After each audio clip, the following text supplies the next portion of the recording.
Hello, and welcome to another edition of Ask Ben W., the video series where I get to tackle exactly one question as I walk from my parked car to my office in Denver Public Schools. Today's question is courtesy of a session that is going to happen in about a half hour with a bunch of different folks in DPS.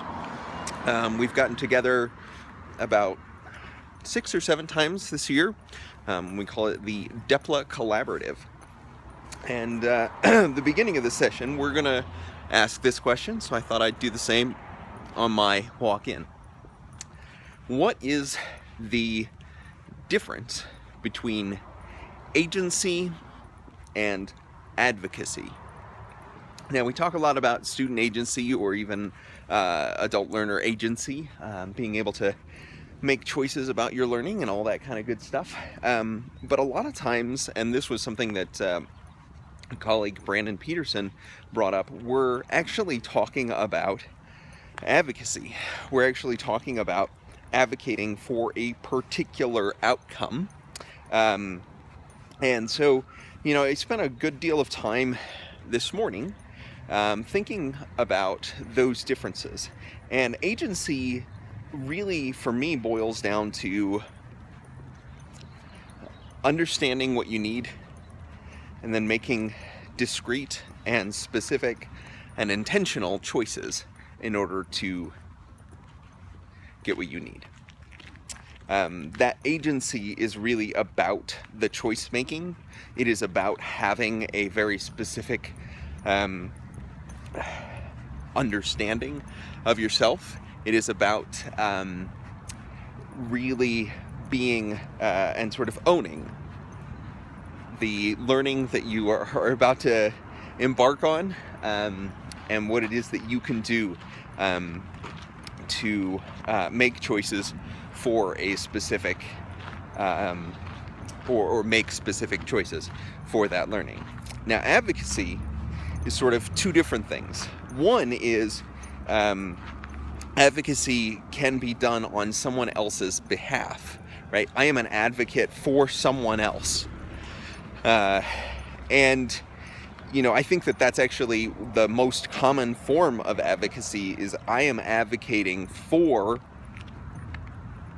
someone else's inclusion, or I'm advocating for a particular perspective or agenda. And the second part of advocacy has a lot to do with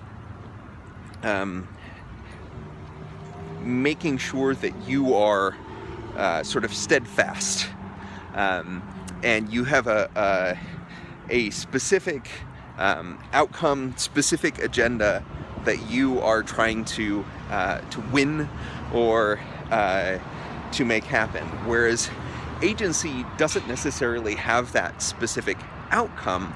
It has specific choices. And so when you are making those choices as your own agent of learning, you are the only one who can do that. You are the only agent of your own learning, and you can express your agency. You can advocate for your agency. You can advocate and be an advocate for yourself and for others, but that is with a specific agenda in mind.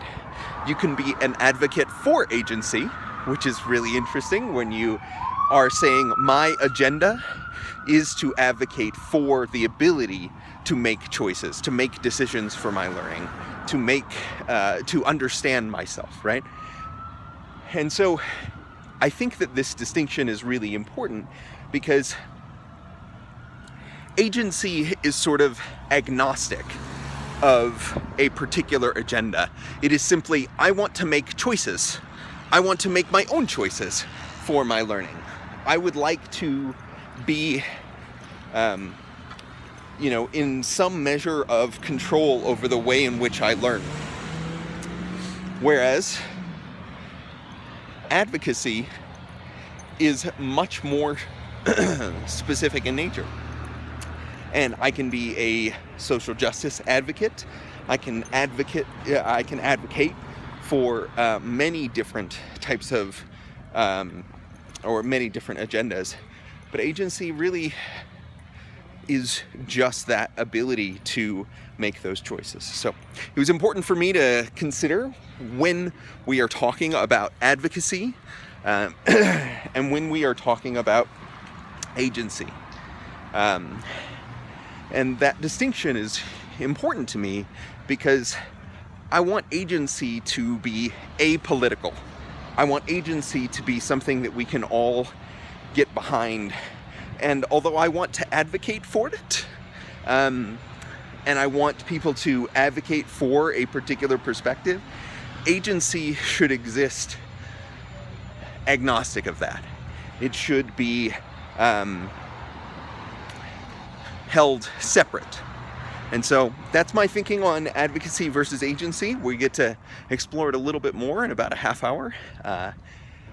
And so if you would like to leave your thoughts about advocacy versus agency, please leave them in the comments. Or if you'd like to ask a question that I can answer the next time I go on my walk, use the hashtag AskBenW. I hope you have a great day of learning.